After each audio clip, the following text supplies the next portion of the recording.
Yeah, can I just hear the piano? Oh, my setter's right there.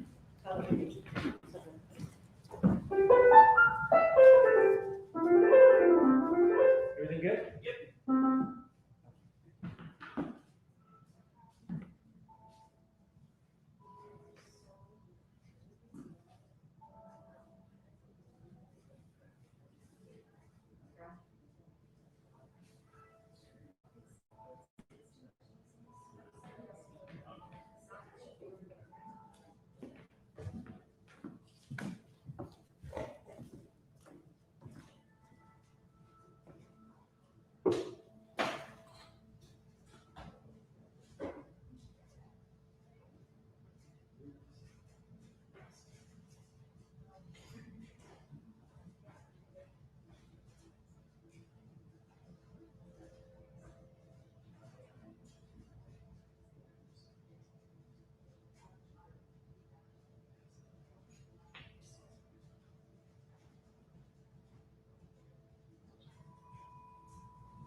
Are we ready over?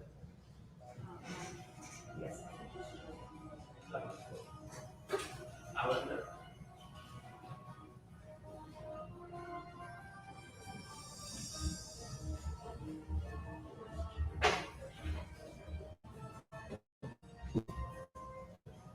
Deborah. Yes. Let me talk to you.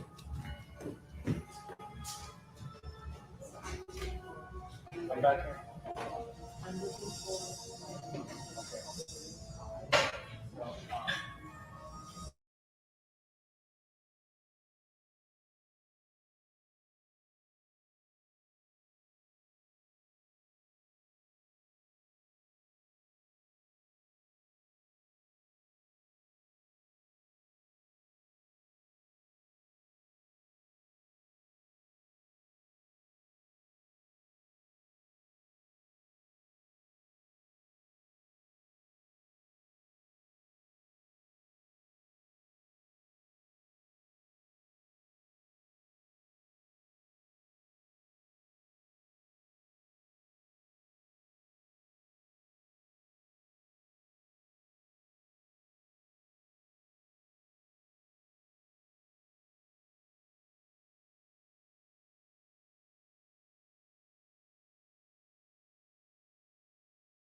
Hello, everyone. And how glorious it is to be here for live theater. Thank you so much. Thank you so much for coming out. It takes a bit of courage, doesn't it, now to actually get out of the house and be in a building with people. Thank you all for wearing your masks. I will put mine back on as soon as I come and sit over here. There's a few things I need to remind you. First of all, you're here to see the Ivory Thread, which is an autobiographical solo play written and performed by Michael J. Gonzalez. And we can talk about it later, about how he got to this place, but I'm extraordinarily proud and honored to be his director. My name is Deborah DeLiso. We do need to make sure you turn your cell phones off. The show runs approximately 35 minutes. And this is the Actors Company, and they have opened up their acting school for fringe performers to do our theater, to keep theater alive. There's many, many shows in the Hollywood Fringe Festival. Please try to come and see more of them. And let's see, what else do I need to say? I have my notes just in case. You have to wear your mask the whole time. The bathrooms are back where you bought the tickets. And there is one exit, and it's right here, okay? And we have to leave right after, because there's another show coming in right after us, okay? All right, enjoy. Enjoy, everyone. Thank you for being here.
The piano's always been a guide in my life.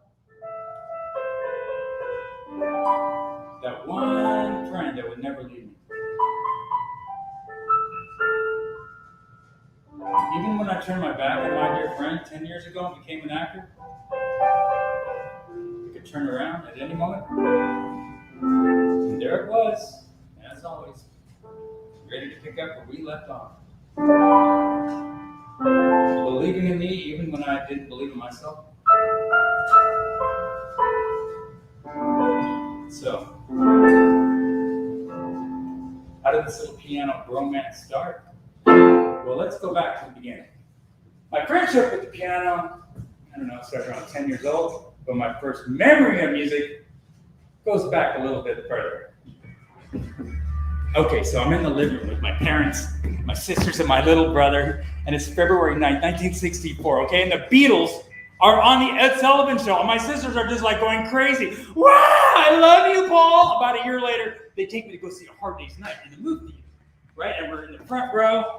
We're just getting into the movie, and I'm getting all caught up in the music. It is my first glimpse into the insanity of fandom, right? And I'm getting all caught up in the music, and the Beatles are running, and people are screaming, and the next thing you know, I'm screaming. I'm standing up on top of my seat. I hear a voice in the back of the theater scream, but first I'm screaming, hey, I love you, John! Run, Ringo! I love you, Paul! Next thing I know, I hear a guy scream in the back of the theater saying, would you tell that little shit to shut the fuck up?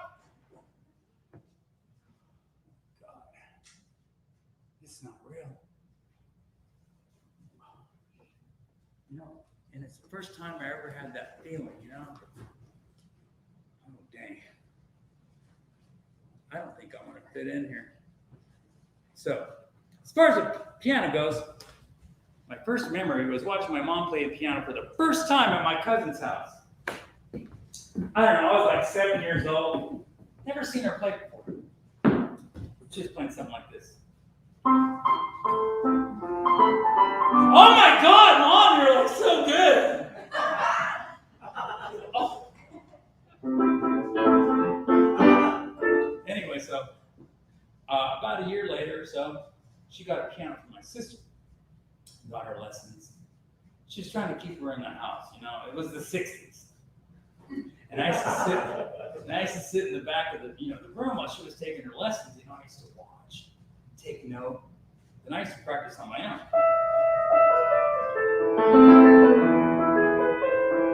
And eventually my sister quit because it was the 60s. And so I went to my mom and said, hey Mom, listen, I've been kind of playing around on piano. And I think I want to do this forever.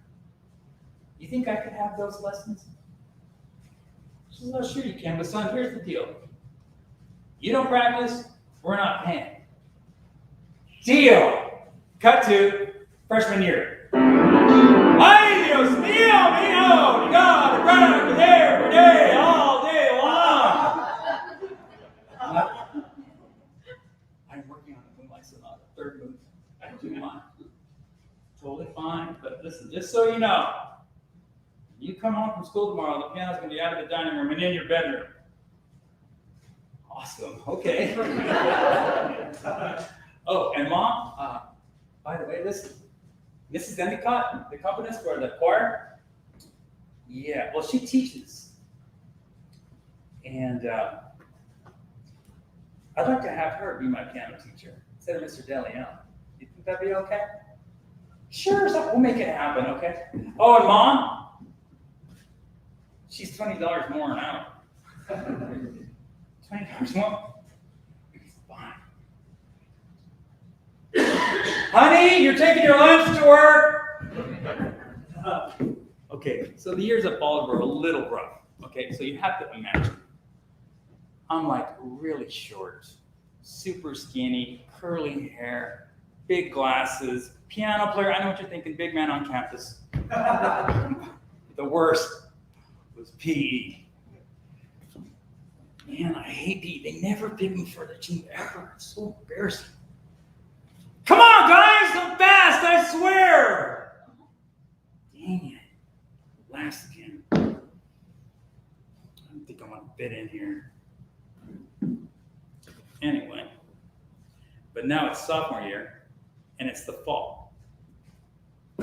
One of my favorite things to do was to go to choir class a little early, and just mess around on the piano because they had a baby grand and I had an old upright at home. So me and my buddy Fred used to sit next to me and watch me play. We used to just like mess around. I used to mess around, do little things like this.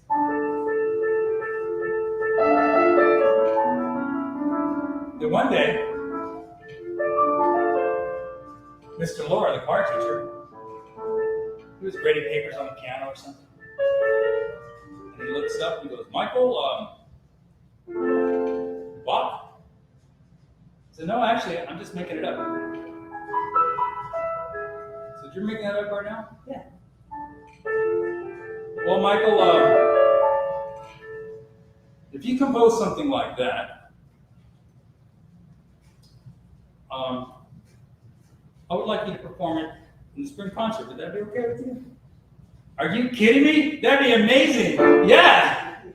So I immediately just go home and start composing. And for inspiration, I'm listening to like Chick Corea and Rick Wakeman and Keith Emerson, Dave Brubeck, and all these guys. And I used to sit there and listen to the records and just get all overwhelmed. It was just like, oh my God, I'm like no good. And then one time I'd get so overwhelmed, I just started crying. And my mom comes running in, son, what's wrong? I go, I suck. I'm not going to be good here either. She said, son, first of all, breathe. Second, that's why you practice. And as a matter of fact, if you do anything a lot, you're probably going to get good at it. And if I could go back in time and think of the right thing to say at that moment, probably be word. Okay, so now it's springtime, and it's time to do my piece in a concert. But it's going to be for an assembly for the entire school. Yes, all the same kids that wouldn't pick me for their team. And it's assembly, they have to be there, And it's choir music with a piano piece. Oh my God. And it's a big school with a lot of attitude and a huge theater and balconies. I mean, oh my God, I'm definitely not going to fit in here. It's going to be a massacre. But you know what? But I don't care. Because I'll take a beat down any day because I get to play a 9-foot Steinway Grand with the top.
Get up and I take a bow, just like Mrs. Endicott taught me. And then in the wings, I could see my friends, like jumping up and down. So I kind of scurry out, Oh my God, you guys, I did it! We did it! Oh my God! And then Mrs. Endicott, the $20 more a week teacher, she taps me on the shoulder. She says, Michael, what?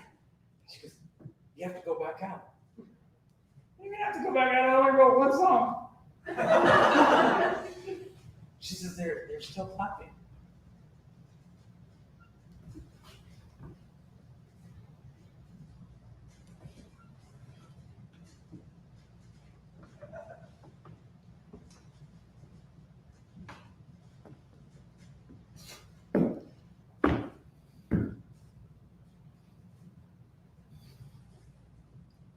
And I look up, and the whole school is cheering.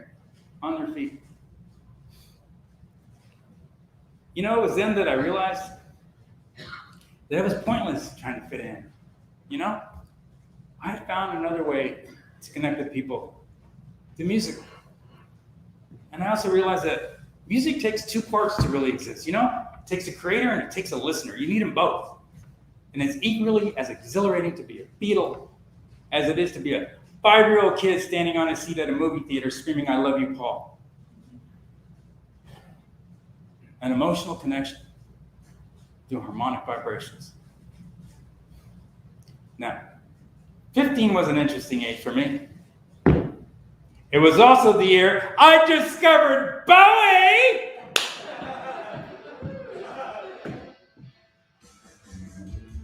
Oh, yeah, man. And this did not help my weird persona at all.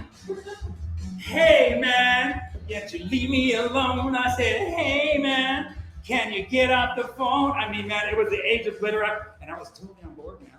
I had glitter in my hair, sequins on my shoes. I was a spider from fucking Mars, man. And then somehow I had convinced my mother and my father to take me to go see David Bowie live with my friend Bruce at the Universal Amphitheater. Amazing. And it became a live album that tour did, which became years of just inspiration. And even today, you know? But I'm at the concert, you know, I'm watching Bowie, and then I notice Mike Garson is on piano, the same guy that had blown my mind on that Aladdin Sane solo. He's the band leader. I mean, it was amazing. I was just hypnotized and transported to another dimension by his playing. I had finally found a place to fit in. Bowie and Garson had become my prophets.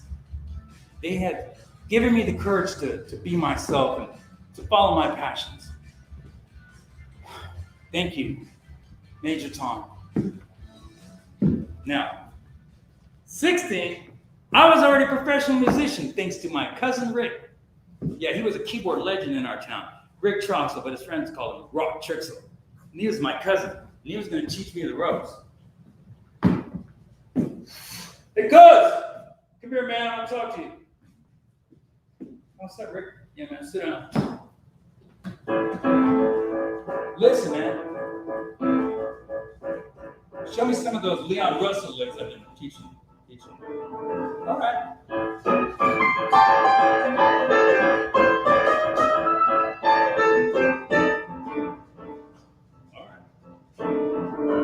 Listen, man, don't be telling your mom I'm like pulling you out of school, right? But I need to teach you some things, you know? You dig?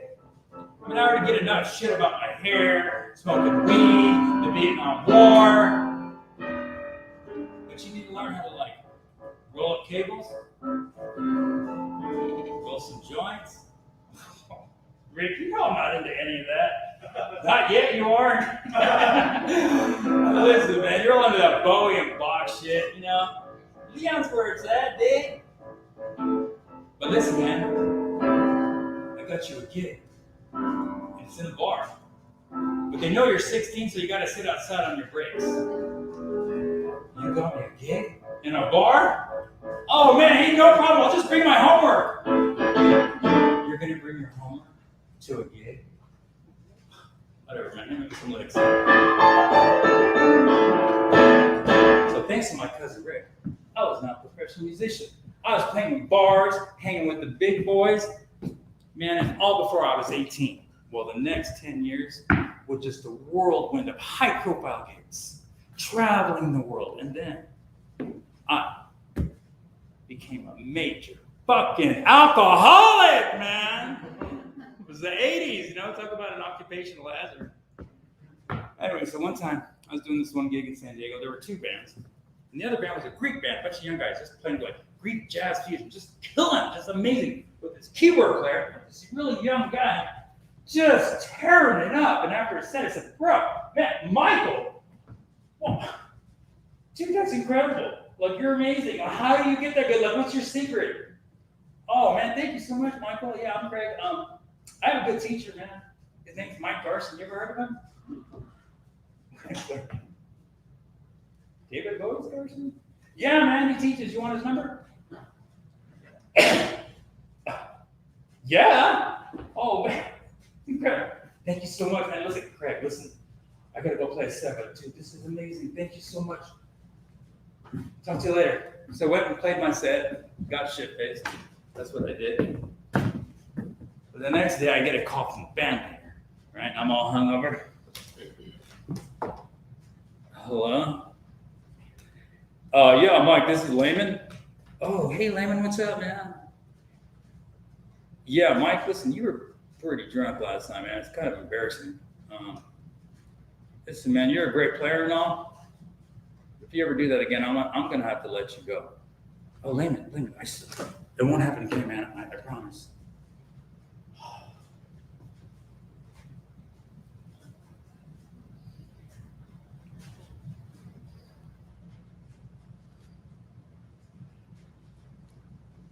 Hi, is Mike Garson with it? Oh, hi, Mike. Yeah, my name's Michael Gonzalez. Oh, he told you I was gonna call? Yeah. I'm very interested in lessons. Oh yeah, I can commit to practicing 8 hours a day. Next week. Great. I said, great. Thank you, Mike. I'm excited. I'll see you then. Okay, bye. So I met Mike Garson, became friends with him, and quit drinking on the same day. Coincidence? I haven't had a drink in 30 years.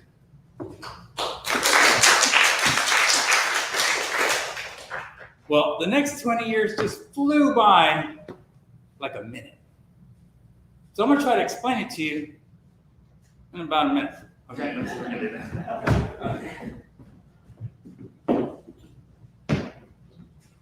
Ready? Go. So I didn't want to play any bands anymore. I didn't want to play bands anymore because I was sober, you know? But I didn't want to give up music. So I thought, well, what am I going to do? And I thought, I know, I'll score films. But wait, I don't know shit about that.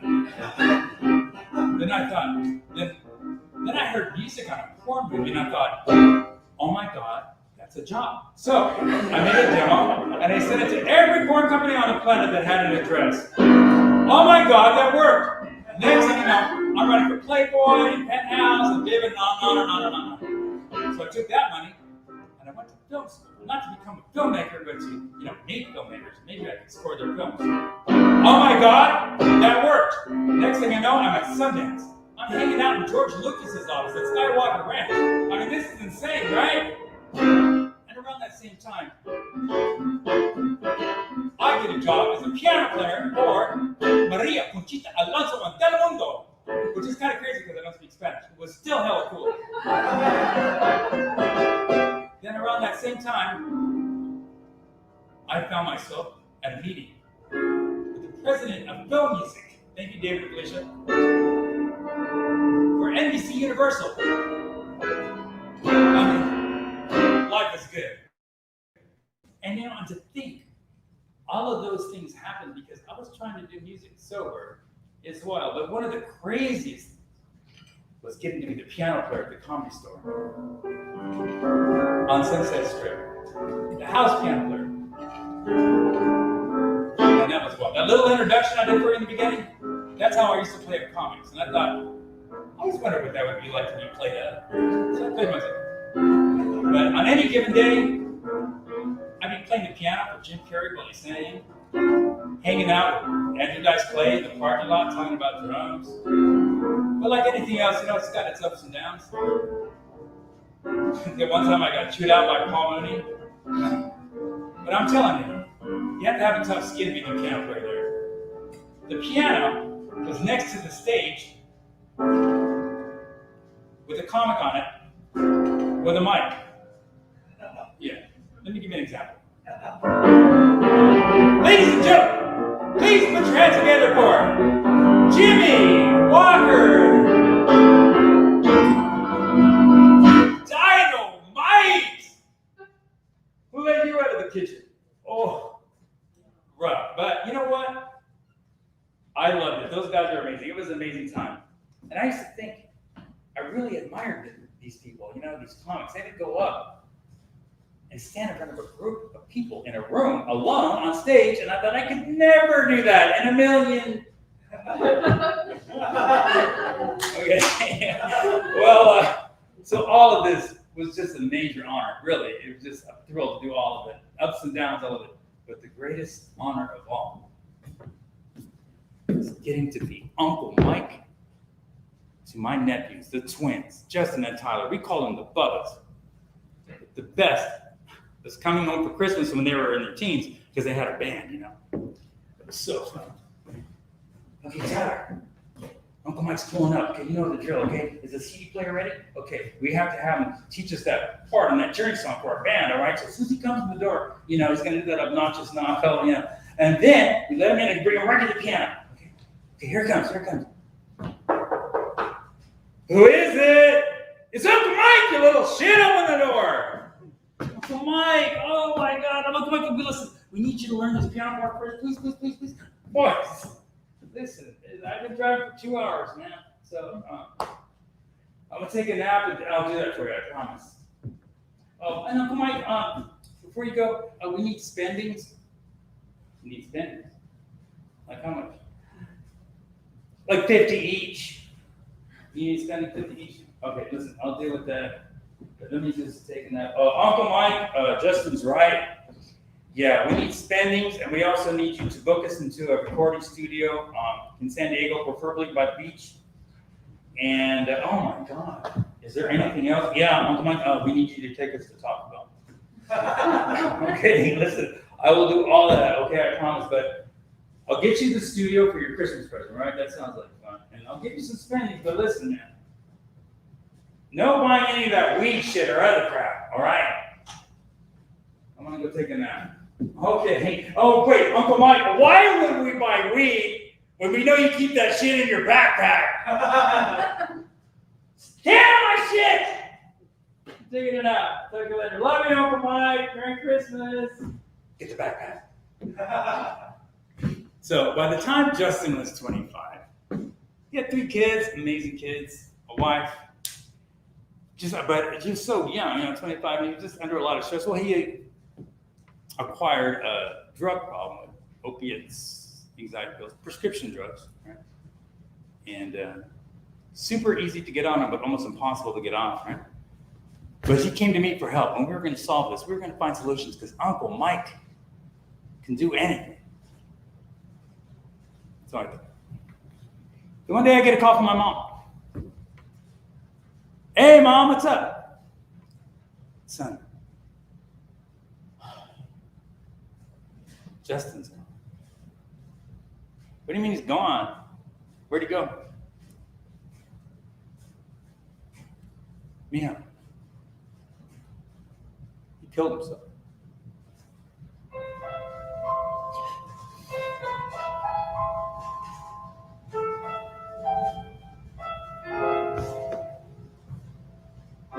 In a town on a street lived a boy with dreams to meet.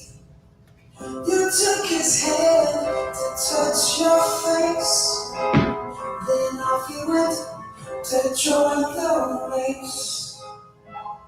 Now take my hand.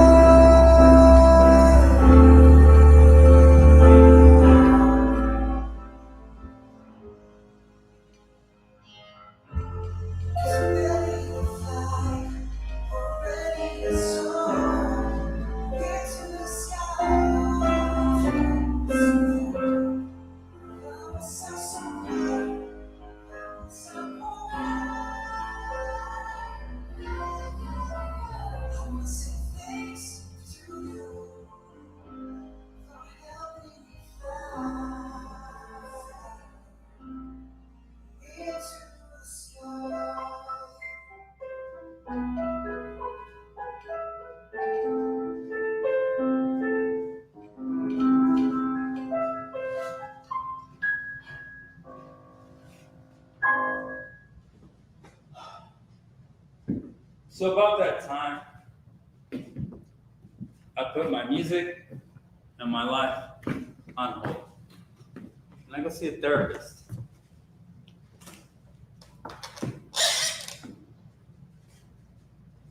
So Michael, listen, you're really not opening up, Got all these walls up. It's hard to reach you sometimes. I don't know. I don't know what to say. Well, have you ever thought about taking an acting class? An acting class? No, I mean, you're an artist. It's not a stretch. I mean, it's been known to help people kind of exercise their emotions and play with things like that. I don't know. I mean, have you ever done anything like that? Well, yeah, I mean, back in high school, I did drama. And how was that? Well, kind of what I remember is my freshman year, I was in a musical called Oh, What a Lovely War. And I was in the ensemble, and we were at a rehearsal. We had a battle scene, right? And I'm crawling across the stage. We're all crawling across, but I had my butt up in the air. I don't know why, and the teacher, Mrs. Fox, she says, Michael Gonzalez, put your back down. It's going to get shut off. This is a war for crying out. So, yeah, it's pretty cool. I guess I liked it. So you're going to try it? Sure. So, off I go to acting school, not class, like Shakespeare, Meisner, improv, yoga. Yes, yoga, it's LA. So, and I'm 50, and everybody's like 20, so awkward and intimidating. But I had something to get there, and I was willing to give it a try, So, one of the first exercises in this class was we all had to stand in a circle, One by one, we were to go into the circle and dance like a monkey. Well, I would have no part of that. I am a film composer. I have my dignity. So the teacher says, Gonzalez, your turn. Let's get in the circle. Let's dance like a monkey. Oh, no, I'm so good. Please go to the next person. Gonzalez, this isn't negotiable. Get in the circle. Dance like a monkey. No, it's not going to happen. Get in the fucking circle. Get the fuck out of my class. Everybody was just so young and getting upset, and a couple of them were crying behind the teacher. Just go.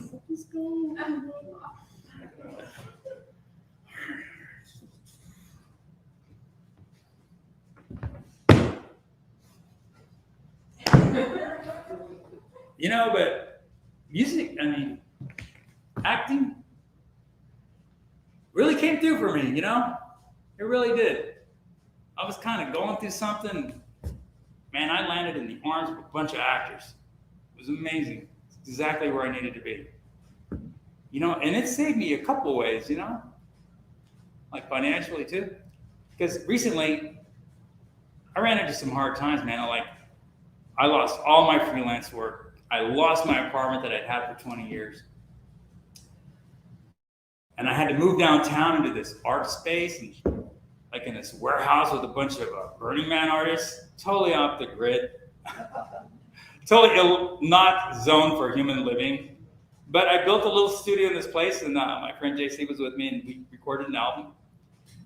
But music was in the back seat, and I was bussing tables in Beverly Hills, man. So yeah, I was living the life of an LA actor, restaurants in the night, auditioning in the day.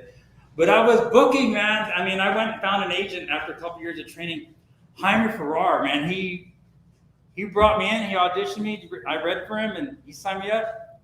He believed in that whole Latino man coming to him. I couldn't believe it. Thank you, Jaime, so much. But, and really came through, and what was saving me was those residuals and just bookings. It really saved me. But around that same time, I ran into Mike Garson, and I started to take lessons, but our meetings weren't piano lessons, more like life coaching, career lessons, I guess, meetings. So I go to his house. So Mike is so good to talk to. You know what I'm talking about? So good. 30 years. Can you believe it? Man, you're doing all these great things. But listen, before we wrap it up, is there anything you want to talk about? Anything you want to ask me? Well, yeah, Mike, I have one thing I'd like to ask. Go ahead. Well, Mike, I'm just not the man I once was, man. I lost everything. Like, I'm busting tables right now, you know? And a friend had said to me that I was a failure. And my question is, do you think I'm a failure?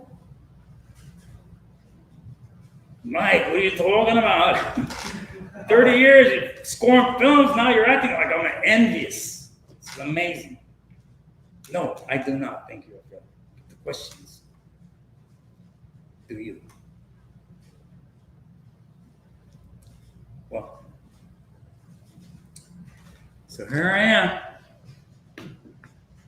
standing in front of all of you as an actor. But I'm telling you the story about a piano. Do I think I'm a failure? No, man. Because the currency in my life is built on just love, respect, just the passion to live life, man. You know, creating. So what have I learned? Well, I know this. I can stand in front of all of you, and without any fear or hesitation, I can dance like a fucking monkey, man!